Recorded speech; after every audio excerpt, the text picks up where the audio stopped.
Dulce, conte para nós por que o seu foco é política pública, ou seja, emprego e renda. E quais são suas ideias para mudar São Paulo? Então, eu tenho uma trajetória, eu iniciei minha vida profissional dentro do departamento financeiro, eu sou economista de formação e poderia ter ido, eu sempre brinco que poderia ter ido para o mercado financeiro. E fiz a opção contrária, fui para uma política pública e uma política que ela não tem o peso e não tem o reconhecimento que é o direito ao trabalho. A gente ouve muito o direito à educação, o direito à saúde, mas você discutir uma política pública que leve o direito ao trabalho ainda tem sido muito pequena, e eu diria que não só aqui na cidade de São Paulo, que não existe essa política pública, mas eu diria que nacionalmente também nós estamos ainda engatinhando. Nós não temos, diferente do que nós temos o sistema de saúde, o sistema público de educação, na política para o trabalho, o sistema público de trabalho, emprego e renda ainda é um caminho bastante longo que tem que ser percorrido. E essa minha paixão pela área pública, eu acho que é você poder fazer a diferença. É você não estar preocupado apenas com aquilo que você, para sua família, ou para o ganho do seu pão de cada dia, mas é você saber que passou por um trabalho, que você pode contribuir, que você pode melhorar, que você pode deixar seu legado para as próximas gerações. Eu acho que esse é a grande paixão de você poder trabalhar numa ação de governo. Dulce, conte para nós alguns cases de alguns projetos que você já realizou e projetos que você está realizando. E o que isso muda na cabeça da comunidade e da sociedade de São Paulo? Então, a grande parte da minha formação estou envolvida em políticas públicas de trabalho, emprego e renda. Tive uma pequena experiência na iniciativa privada, depois eu passo pela universidade, vou para a Central Única dos Trabalhadores, volto para o Poder Público Municipal, passo pelo Federal e eu tenho uma experiência já há muitos anos, eu diria que 20 e tantos anos da minha vida eu estive envolvida nas ações que levam e que garantem o direito ao trabalho. Muitas vezes de forma muito solitária, porque é uma política que ela não dá, ou ela era entendida, na sua grande maioria, de que isso não era um problema do governo municipal, que só o Estado cuidava, a União cuidava dessa situação, e é um grande equívoco, porque os números mostram que aonde o governo local, o governo municipal toma para si essa responsabilidade, ele tem um êxito muito grande. E aí não é apenas contar de história, mas os números dizem, eu dou exemplos de experiências muito recentes, onde eu faço parte do governo municipal, do governo de Osasco, onde é uma referência nacional na política pública de trabalho, emprego e renda, e que nós éramos o 25º PIB e hoje nós somos o 12º. Hoje passando na frente de várias capitais, e que foi investido e foi feita a opção de que para garantir o direito ao trabalho, onde foi investido pesadamente os recursos municipais, foi feito muito projeto com o governo federal e o resultado está aí. Não somos nós que contamos, mas o PIB é um exemplo. O emprego hoje, a nossa taxa de desemprego é muito menor do que a região metropolitana, a nossa de Osasco é muito menor que a região metropolitana. Nós temos uma queda muito mais acentuada do emprego informal. E quem foi atendido pode contar o que significou. É você garantir o direito ao trabalho, que durante muitos anos o sucesso do emprego, o sucesso da atividade profissional era colocada nas costas do trabalhador. Não levava em consideração que a educação era inadequada, não levava em consideração que muitas pessoas acabavam saindo do mercado da escola, do banco escolar, para ir ao mercado de trabalho precocemente, muitas vezes para ajudar a família a garantir pequena renda, não levava em consideração que muitas vezes a própria negação do governo de garantir direito à saúde, por exemplo. Quanto custa um trabalhador que não tem a dente e que não consegue se inserir no mercado de trabalho? Ou você já viu um atendente de supermercado, um caixa de supermercado, ou um vendedor sem dente? E nós temos hoje, o Brasil um dos países que mais precariedade tem na saúde bucal. Isso é uma responsabilidade do governo. Então é preciso investir, é preciso fazer a diferença, é preciso garantir o direito ao trabalho.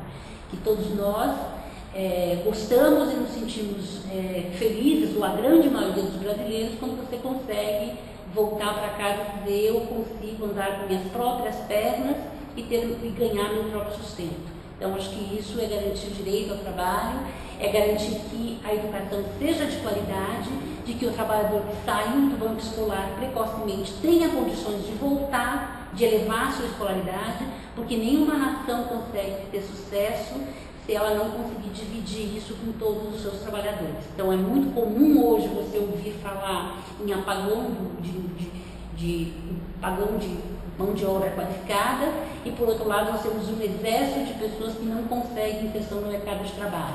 Isso é preciso ter uma política pesada, e isso é preciso que o município de São Paulo tome para si essas rédeas. Isso não é um problema do governo estadual apenas, nem do governo federal. É aqui que esse cidadão mora, é aqui que ele compra, é aqui que ele gera riqueza, é aqui que ele precisa ser atendido, e mais, não só o trabalhador, porque as empresas, na hora que elas recolhem seus tributos, elas recolhem um imposto que deveria voltar em forma de investimento nesse seu trabalhador. Então é preciso fazer uma discussão bastante ampla, não só com a política pública voltada para essa área, mas é preciso ter verdadeira obsessão por geração de renda, geração de emprego e investimento nessa área, e trazendo os empregadores também para essa discussão. O que fez você se interessar por essa área? Eu acho que o grande motivador disso é você ter indignação. Eu diria mais do que indignação, é você ter vergonha de ver um país onde é que você tem uma diferença tão grande entre ricos e pobres. Eu acho que isso não é uma coisa recente. Eu venho de uma família de imigrantes italianos que vão para o Rio Grande do Sul, e que minha família tem verdadeira obsessão pela educação formal.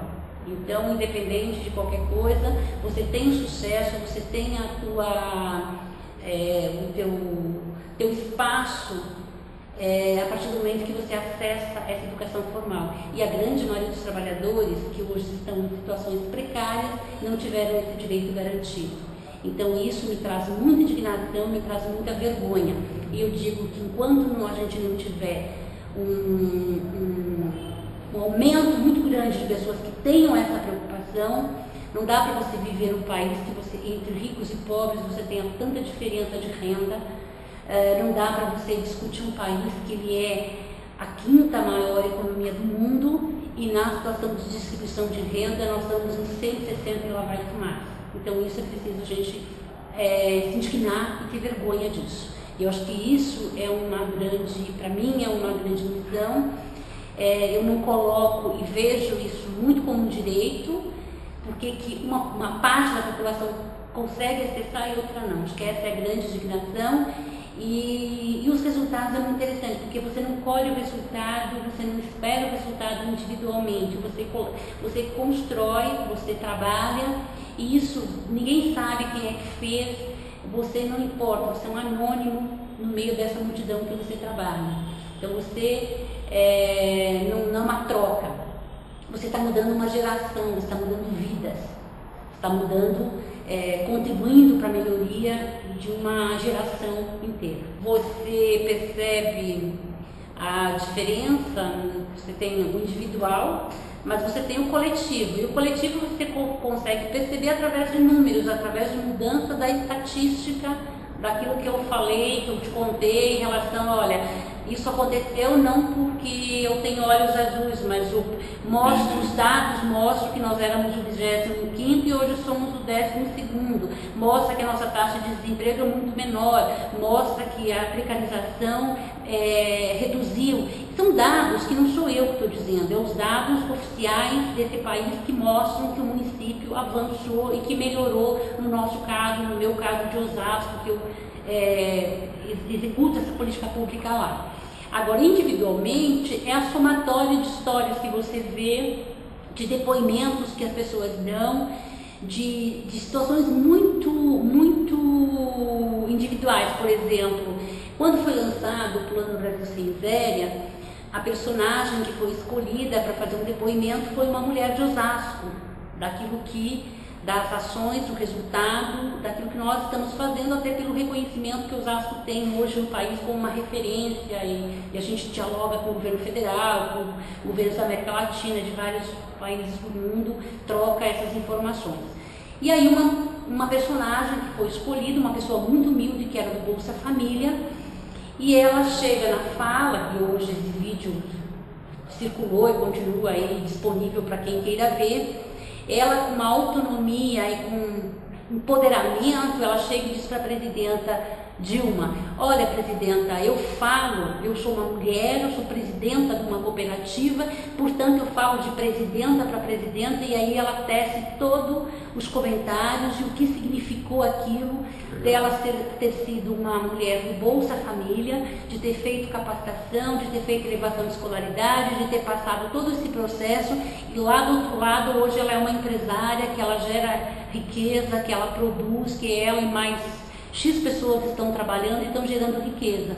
E ela era uma pessoa do Bolsa Família. Quer dizer, como foi feito para que isso ela chegasse ao direito ao trabalho. E como ela, outras, muitas vezes, recentemente eu estive num congresso e tinham vários professores universitários, gente da academia discutindo aspectos de pertencimento, de direito.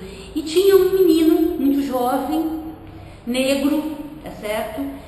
E estava eu fui a penúltima e ele foi o último a falar, mas a gente se comportou ali com todos os professores dando o diagnóstico, e esse menino, quando ele começa a falar, ele se refere dizendo que quando eu trabalhei na Prefeitura de São Paulo, eu coordenava um programa chamado Bolsa Trabalho, e esse foi o menino que foi atendido, e ele contava a história dele, de que ele é um menino da cidade de Tiradentes, que passou pelo programa, que recebeu a bolsa, que foi capacitado e que hoje ele é um empresário. E ele conta de todo o trajeto dele, porque ele chegou até lá. Só que antes de fazer essa fala, ele conta e faz a referência que eu considerei esse programa. Então são coisas assim muito que, putz, imaginar que eu ia encontrar no congresso e ele contando uma história dessa numa mesa, uma história de sucesso, e ele diz: olha, isso tem a ver com aquilo que você... Então, são histórias que você ouve, que dá nos traz muita alegria, e a gente se sente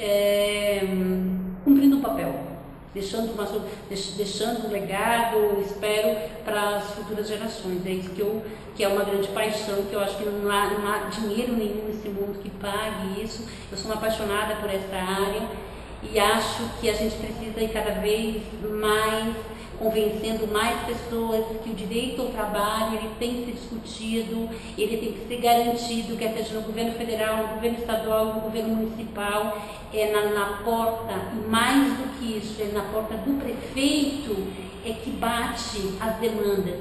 As pessoas não vão na porta do governador, na porta da presidenta para pedir melhorias, elas vão na porta do prefeito. Portanto, essa é uma responsabilidade do governo local, é uma responsabilidade do gestor local. É ele que tem que dar conta desse recado.